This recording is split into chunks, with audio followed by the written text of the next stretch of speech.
אז השבוע העברתי וובינר לקבוצת נטוורקינג של מטפלים, קבוצה של אנשים מקסימים שמתקשים לעשות את מה שהרבה בעלי עסקים מתקשים, וזה לשווק את העסק שלהם.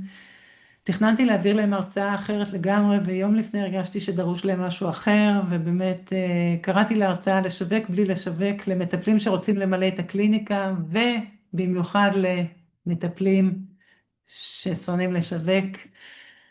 ליקטתי כלים שאני בעצמי משתמשת עבור הלקוחות שלי, וזה לא משנה באיזה תחום, גם לקוחות עם פעילות גלובלית, גם מקומית, גם בעלי עסקים של בן אדם אחד, זה עובד תמיד.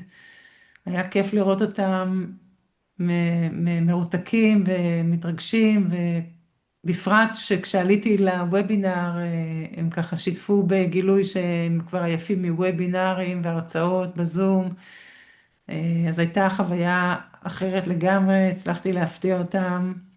באתי לשעה ובסוף נשארתי לשעתיים, ביקשו שאני אשאר ואם אפשר שאני אפילו אבוא שוב.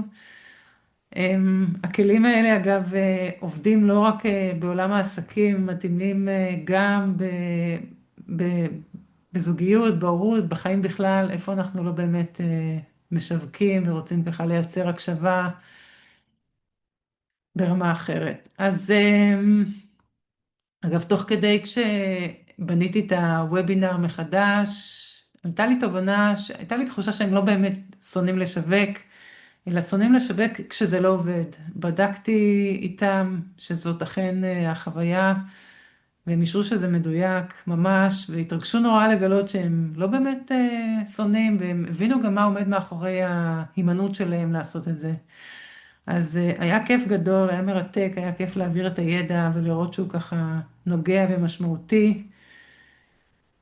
מקווה שאתם נהנים בעשייה שלכם כמעט כמו שאני נהניתי השבוע. שיהיה לכם שבוע חמים ורגוע.